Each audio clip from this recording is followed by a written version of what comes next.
Pelatih Timnas John Hartman sudah memilih 24 pemain untuk tampil di ajang FIFA Series 2026 di bawah mister gawang. Ada 4 pemain, 2 diantaranya adalah Emil Audero dan juga Marten Pas. Di belakang ada sang kapten Jay Itzes, kemudian ada Kevin Dix dan Elkan Bagot yang kembali memperkuat skuad Garuda. Sementara di lini tengah ada beberapa pemain yang jadi langganan Timnas seperti Calvin Verdong, Ivar Jenner dan juga Jordi Amat. Sementara di depan ada 6 pemain, diantaranya adalah Ole Romeni dan juga Ragnar Oratmangun.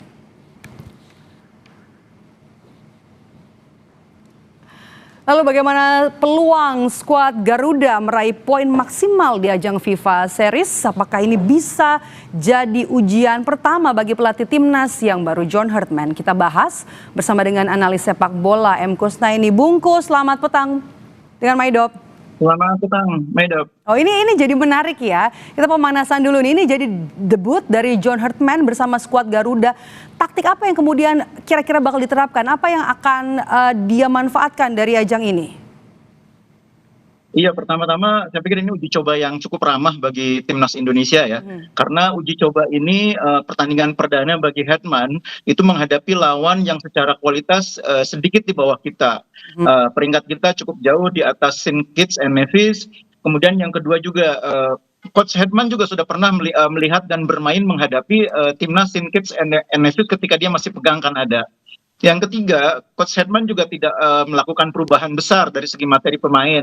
Bisa dibilang 90% skuad yang sekarang ini adalah skuad yang sebelumnya juga merupakan pemain-pemain yang bisa dipanggil oleh Timnas. Bahkan memang ada beberapa nama yang sebelumnya sempat menghilang kembali seperti Elkan Bagot gitu ya. Jadi tidak ada kejutan dari segi di skuad pemain yang dipanggil, sehingga mungkin publik tidak boleh terlalu berharap di pertandingan perdana ini ada kejutan. Justru menurut saya yang ingin dicapai oleh Coach Hartman adalah konsistensi. Bagaimana mempertahankan performa Timnas yang sudah cukup bagus di kualifikasi Piala Dunia, itu bisa dipertahankan di pertandingan FIFA Series ini. Jadi memang ini pertandingan perdana bagi pelatih selalu tidak mudah ya. Karena itu Coach Hartman seperti hanya orang Inggris, berpikirnya itu pragmatis, konservatif. Oke, dari 41 pemain yang dipanggil ini sepertinya nama-namanya juga sempat Anda bilang kalau yang diturunkan bakal tidak jauh dari nama-nama yang sudah diturunkan sebelumnya. Hartman juga menyebut hanya punya waktu 2 hari. Bisakah kemudian mengoptimalkan para pemainnya, Bungkus? Iya, karena memang problem tim nasional itu di mana-mana, kapanpun selalu soal waktu. Pelatih itu tidak punya kesempatan yang mewah untuk berkumpul dengan pemain. Jadi pelatih harus cepat. Karena pelatih harus cepat menyatukan pemain, harus cepat menerjemahkan visi bermainnya, game plan-nya. Makanya dia tidak ambil risiko, dia mempertahankan skuad yang sudah ada. Jadi apa yang dilakukan oleh Hartman ini adalah sesuatu yang menurut saya masih bisa dipahami, karena memang ini pertandingan perdana di mana waktu yang dia miliki sebentar, dan dia mencoba menjaga konsistensi performa timnas yang sudah terbangun dengan baik. Kemudian yang kedua, dia juga saya pikir mencoba untuk memberi impresi yang positif.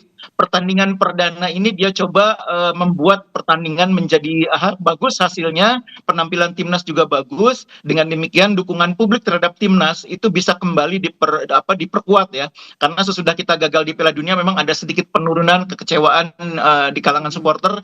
Dengan hasil yang bagus di FIFA Series, saya pikir Hartman berharap publik kembali berada sepenuhnya di belakang timnas, dan hasil yang positif adalah salah satu cara untuk mengembalikan kepercayaan itu. Oke, Jay Itzes ada catatan mendapatkan sanksi ketika melawan Juventus, apakah kemudian bisa diturunkan, bisa dimainkan? Saya pikir secara fisik mungkin kita harus menunggu apakah secara fisik Jay Itzes dalam kondisi yang cukup baik ya. Karena dalam pertandingan timnas itu biasanya satu problemnya seperti yang sering saya katakan, pemain itu menempuh perjalanan panjang ya untuk bermain untuk timnas. Faktor kebugaran, faktor kesiapan itu kadang-kadang lebih penting daripada daripada reputasi. Kalau dalam kondisi yang baik sih tentu Jay Itzes saya pikir akan menjadi andalan timnas ya, karena dia pemain yang sangat penting di belakang. Siapapun pelatihnya saya pikir semua tahu kualitas Jay Itzes. Mudah-mudahan semua pemain datang ke Jakarta dalam kondisi yang bagus. Tapi yang paling menarik sekarang adalah pemain kita di lini belakang opsinya semakin banyak.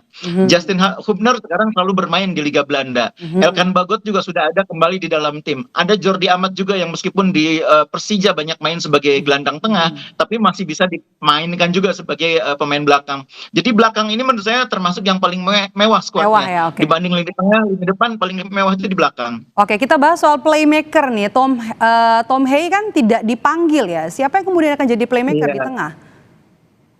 Iya, memang kalau ketidakhadiran Tom ini mungkin salah satu yang paling berat yang dihadapi oleh Coach Hetman ya, karena artinya dia harus mengubah cara main. Karena pemain yang karakter mainnya seperti Tom Henney nggak ada. Jadi tidak semua pemain itu ada pemain yang bisa menggantikan dia. Nah, karakter main Tom Henney nggak ada. Memang ada Joey Plopusy yang bisa dimainkan sebagai pemain pemain jangkar di lapangan tengah, tapi cara mainnya beda dengan Hetman. Karena itu sangat mungkin lini tengah tidak diisi oleh kombinasi seorang pekerja dan seorang playmaker. Tapi bisa jadi dua-duanya pemain yang berkarakter pekerja, ball winner. Dan itu bisa jadi yang sering saya sampaikan, tipenya adalah Joey Plopusy mungkin bersama Nathan Chuaon yang juga sedang bermain cukup baik, cukup konsisten. Tapi tidak mustahil juga Coach Hetman mencoba alternatif lain pemain-pemain yang mungkin dianggap bisa memberi warna yang berbeda. Toh di timnas sekarang ini juga banyak pemain-pemain yang secara kualitas sudah cukup baik performanya meskipun mungkin belum di level utama ya. Bisa berduet dengan Jordi Amat, bisa berduet dengan bahkan Beckham Putra, atau bahkan bisa berduet dengan pemain yang sedikit didorong main lebih ke tengah, pemain yang karakternya sebetulnya lebih ke wing ya. Kita ingat bahwa dulu itu Verdong pernah main juga di lapangan tengah. Mungkin beberapa penonton masih ingat bagaimana Verdong juga pernah dimainkan di lapangan tengah. Jadi pelatih saya pikir sekarang ini punya banyak pilihan karena materi pemain yang kita punya ini cukup variatif, cukup berimbang materinya dan bisa saling menggantikan. Oke. Kalau Elkan Bagot, koreksi kalau saya salah, kan sudah lama absen begitu ya, lama tidak dipanggil hampir 2 tahun. Kalau bagaimana kemudian peluang dari Elkan Bagot di game ini? Kalau nanti misalnya diturunkan, dimainkan, apakah akan menggeser Rido? Jadi kalau perkiraan saya di pertandingan perdana, Coach Hetman ini akan menurunkan skuad dan susunan pemain yang kurang lebih sama dengan pertandingan-pertandingan terakhir di kualifikasi. Jadi di belakang tuh mungkin akan ada nama-nama seperti Rido, Kevin Dix, begitu juga dengan Jai Ijes, kemudian ada Kelvin Verdong. Nah, Elkan Bagot kembali ke tim, tapi tidak otomatis akan langsung jadi starter ya. Mungkin akan bermain sebagai pengganti. Tapi sekali lagi, kita lihat siapa yang siap. Karena ini kan pertandingan pertama di mana pemain banyak yang datang sesudah menempuh perjalanan lebih dari mungkin ada yang sampai 20 jam, ada yang sampai 15 jam, dan itu tentu akan membuat kondisi pemain berbeda-beda. Jadi kita harus beri kepercayaan pelatih untuk melihat kondisi terakhir sebelum pertandingan. Oke, kemudian siapa yang akan mengisi lini depan, pemain depan? Bagaimana juga dengan peluang ketemu Bulgaria, Bungkus?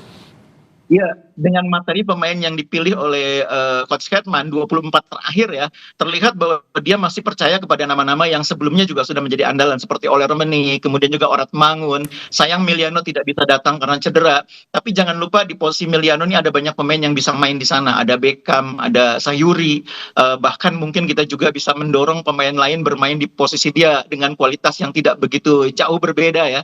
Eliano bisa bermain di wing kanan, Eliano ini bisa main di wing kanan, bisa main di wing kiri, bisa bek kanan, bisa bek kiri. Jadi saling mengisinya cukup banyak. Karena itu saya pikir kita tidak akan terlalu banyak melihat perubahan.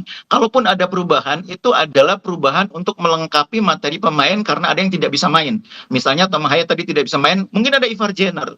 Ivar Jenner bisa berduet dengan Joey Plopusy, atau bisa juga dengan Jordi Amat, atau bisa juga dengan pemain lain, misalnya Verdong atau Beckham. Jadi itu sifatnya hanya menggantikan yang absen.